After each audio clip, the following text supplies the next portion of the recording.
Okay,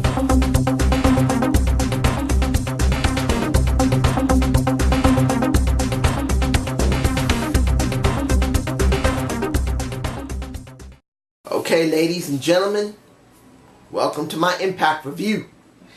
This is from New York City, baby.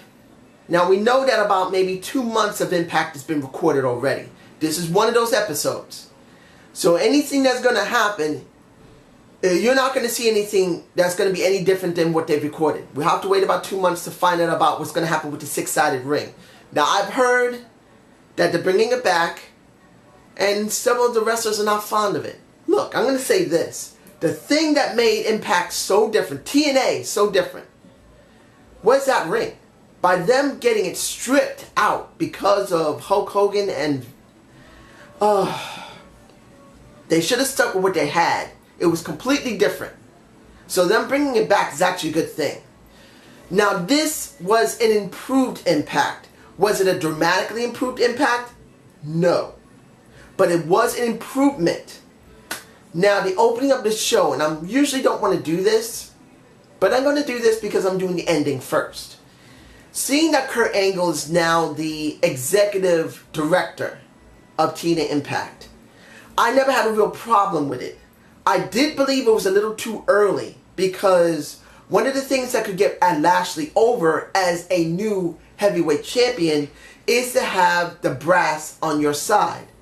Now, that's also a double-edged sword. We know this because sometimes if you keep it too long, that person that you're trying to promote to make them look really strong can look like shit. Now, I felt that they could have stretched it a little bit longer with MVP, but it is understood that MVP was supposed to win the world title, and they would continue the faction that way as the director of operations and the world champion. But since it didn't happen, they decided to take that position from him and give him to Kurt Angle, which I didn't have a problem with. Kurt's not a great straight man, but he can do pretty well when he's on his game, which he was. And the opening of the show with Earl Hebner was alright. He gave him back his job, Earl got a hug, he told him get the hell out of the ring, it's time to go back to work, was alright. Samoa Joe coming out, facing him, was actually a very good organic feel because they've had such strong influence. I have that DVD, ladies and gentlemen. I've seen it more than a few times. I haven't seen it in a while, but I did see it. That was my first exposure to iMPACT. That was 2006 Genesis, I believe. Yeah, it's a 2006 Genesis when they first really got at each other's throats. And seeing that two guys who have really such a strong history going back 7 years is something you just can't forget. So I did enjoy it. Now the question is going to be for Samoa Joe, are they actually going to build this man going into Bound for Glory? Every time when they're going to do something with Joe, they drop him like a hot potato. Like they don't want to promote what really got them to the table, what made people be interested in TNA. So hopefully they will start building him again and this time stick with it. But we do know that after this, throughout the night, Kurt Angle gave several different executive decisions, which I found to be not bad. He allowed the street fight to happen. He made sure the MVP did not interfere with that. So as an executive director, I can say it was a good decision to do. Now let's get with Robert Roode and the street fight with Kenny King, baby! This I'm very happy about. I am very happy. Oh, if the noise really gets loud with the music, I'm very sorry. But back to going to Kenny King. I am glad a guy who originally was an ROH guy, who had no real big connections to WWE at all, comes in and going from the X Division doing absolutely nothing now has been put into the main event. He may not be getting the title now, but I'll give it to you like this. A lot of people don't like him. They think he doesn't have a great amount of charisma. He's not really that good. Look, he is a homegrown independent.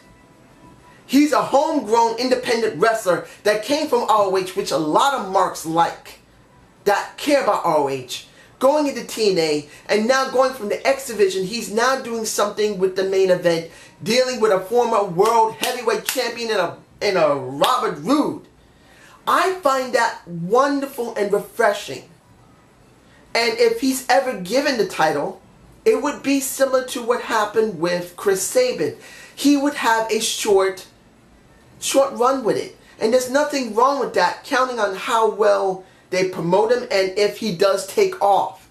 Sometimes when you think someone won't take off with a heavy storyline or even getting a title, they think, well, we'll give him the title. The people seem to like him. Maybe he might get over. And he gets over bigger than any surprise from the back. I mean, basically, and this is, I'm imagining Kenny King actually getting the title and actually doing a very good run with it. They may not believe in the back that he is grade A material, but when you throw something at somebody, it could actually work. Now, the street fight wasn't that bad. It wasn't. The fight before that, where Kenny King kicked the shit out of a Robert Roode, wasn't bad either. So I can say that the segments for both Robert Roode and Kenny King were very good. Could it have been better? Of course it could have.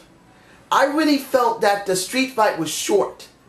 And that's the truth. I felt the street fight could have gone an extra 5 or 8 minutes. But this show really was condensed down to give people a certain amount of time to a certain amount of spots. I wasn't totally fond of that in the show completely. But it's understood that they really wanted to set things up. So that's how it went. Like for the three-way, for the tag team belts. Wolves, Bromance, where Robbie E is not there, which I'm actually quite happy about. Let Jesse and Zema Iron go. They seem to have some good chemistry. I don't know if Robbie E's fired, or if he's sick, or if he just can't make it, or his contract is not being renewed, or whatever. I actually like seeing Zema Iron with Jesse. I actually do. So the match was a bit short. It was good to see Rob Terry get some bit in. It was good to see Mike Knox get some bit in. And this segment afterward trying to still hype up, saying, we're here because we're trying to save the Carney. You may not like it. And I know many people don't like the menagerie. But it's something we don't usually see. It's a theme type of faction that we don't normally see. Adam Rose is still getting over. So if the menagerie was made before Adam Rose and his Adam Rose touring machine, or after, who cares? It's something different. And it may not be great, but what is? Let's go from there. And this is something that is great. Brittany turning heel. I said this a while ago that there was going to be some type of sexual innuendo between Madison Rayne and Brittany. I knew it. I saw it. I don't know if I'm the first one to say it. I probably am not. But I did realize it. And I said eventually they're going to be feuding with one another. They're going to use Madison Rayne, a veteran who may not be that great, but still would be the catalyst for Brittany getting over. And that kind of falls over to Angelina Love and Gail Kim's match. And I'm not really going to go much into it because I want to really stick with Brittany and with Madison Rayne. But it was a standard match. It wasn't that great, but it wasn't bad either. Stifler was removed by Kurt Angle, which is another executive position that I am very glad about. Let's just hope Stifler is finally finished. But I can't doubt him having a stiff one in between his legs, being near two gorgeous women, and Angelina Love and Velvet Sky.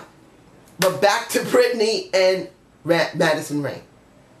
I know a lot of people don't like Madison Rayne. I'm not fond of it either. I've already stated, and you guys know I said this, I respect anybody who goes into that ring, even a Robbie E, who's a piece of shit as a jobber. I respect the man for going in the ring and putting his body into that type of stress. Madison Rayne, one, isn't a great character. She doesn't talk very well on the mic. She's not very great in the ring. Her ring work isn't that great. She's not a gorgeous looking woman. She's built well enough that if a guy has not had a woman in an incredibly long time, he would be basically satisfied. But the point is that she's well enough that it will work with a Brittany. This is the key of it, ladies and gentlemen. We want to see TNA grow with its knockouts division. We have very few veterans that are there. We haven't seen ODB in a while. Christy Hemme does not wrestle. We have not seen Terrence Terrell since she came back. She came out a couple of times and that's it. Brooke has not been seen much. She should be back, and she is back, but she's not there. So we only have 4 women, sorry. We only have, 3 women that have the real strong veteran touch, which is a Gail Kim, an Angelina Love, and to a certain extent, Madison Rayne. I know I could say Velvet Sky, but I'm leaving that out because since she's working with the beautiful people in this time, she's not considered by herself. But since Angelina Love is the head of the beautiful people, I have to mention in that respect. So seeing a Brittany beat the shit out of a Madison Rayne was perfectly fine. That little attitude will give her a chance to build into something that I'm hoping will get her the Knockouts Championship in time. Maybe she'll be ready by Bound for Glory. That's what I'm hoping for. That I don't care if it is Gail Kim who still holds on to the title, or an Angelina Love, or maybe a Madison Rayne, which would be the wisest thing to do. By the time of Bound for Glory, hopefully Brittany will be ready, and that she will win that title, and then hopefully Terrence will be showing more. ODB, I know you don't want to hear, we need her. We need more women there. And a Brooke Tessmacher that I want to see. I want to see my Brooke back. You get my point. Now, the next thing that I really didn't care that much about, but it's a twist. EC3 versus Bully Ray. What does this actually mean? Angle said Bully Ray is going to have a match with EC3, a tables match. Something we haven't already seen. But once Rockstar Spud came out, I wasn't that much interested. But when Rhino came out, I was very concerned because I felt Rhino's going to be working with Bully Ray. But once he speared Bully Ray, and now he's working with EC3, I'm actually even more concerned. I was concerned that it was going to be with Bully Ray and it wasn't going to be great because it's going to be more ECW stuff. But then when he's working with EC3, I feel it's going to be even worse because as an ECW guy, in a Rhino, people will still care more about Rhino to a certain extent than EC3. And I'm not saying EC3 doesn't have a following. Please don't think I don't feel that. I do like EC3. I want to see him succeed. But it would have been better that he was over by himself. It would have been better that EC3 be the one to really win clean, to show his dominance over Bully Ray. But by having Rhino there, it minimizes him. And in this basic respect, do you, I'm being honest, tell me below, do you actually believe having 2 former ECW guys that are now working against one another is going to get Ethan Carter III over? I had a problem getting that out because all I could think of was ECW, and that makes me angry. Guys, I liked ECW. I think it was a great promotion, but it went under because of mismanagement and bad demographics at the time. Really. The demographics were more pointed towards the way the WWE and WCW was. So they didn't have all of the demographics, and they had bad management for the funds. So let's be honest here. They're gone. Why not choose to follow You see, I'm frustrated with this. I'm getting all the promotions mixed up because only thing they care about is ECW. And the guy who's a TNA guy and Ethan Carter III, even though he's an old former WWE guy, will not get over. I see those guys getting over more than him. Breathe. Breathe. Okay. The next thing I want to talk about is Samuel Shaw and Gunner. I've said this already, that either there's going to be a tag team or Gunner's going to be his manager. Now they're trying to do something like a road of redemption with him. I know this kind of stretching it using a Jeff Hardy thing, which we actually didn't see a Jeff Hardy. Go figure. But the road of redemption for Samuel Shaw dealing with Anderson and Christy Hemme was well enough done that it makes you interested and want to know how far they're going to put Samuel Shaw and Gunner over here. Eventually, someone's going to have to get in the ring. Either they're going to do a tag team together, or Samuel Shaw is going to either watch Gunner, and then Gunner's going to switch positions with him, and Gunner's going to watch Samuel Shaw and eventually be his manager for a while. I don't know which one it's going to be, but I am curious to see what's going to happen. Finally, I don't think I said this earlier, but I am going to talk about it now. Bobby Lashley versus Eric Young. Now, there wasn't many matches. There was only about 5 matches throughout the entire show. And when we see this, the thing that worried me the most, and this is what I brought up earlier, that Kurt Angle, being now the executive general manager of TNA, you may need a Bobby Lashley to have a MVP, because they wouldn't fully put him over without MVP having the strength to back him up.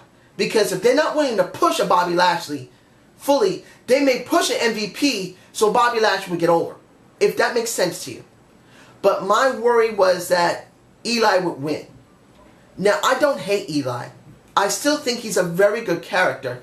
But at this time, he should not get the title. Bobby Lashley needs to carry that title for more than a few months to make it a valid run.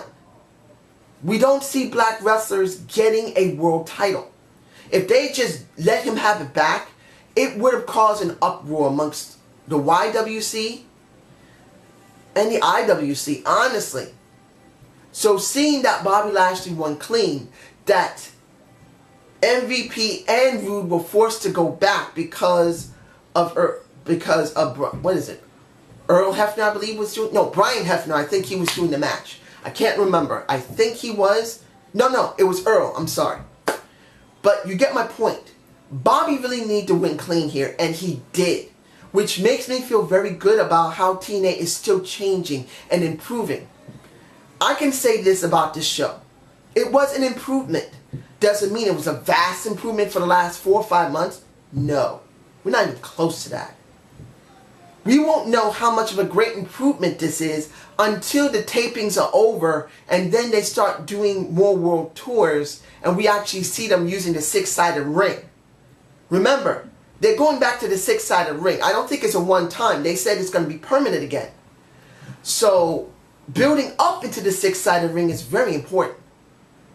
But once we get there, if they continue doing this type of work, I believe that the improvements will really begin to catch on with TNA.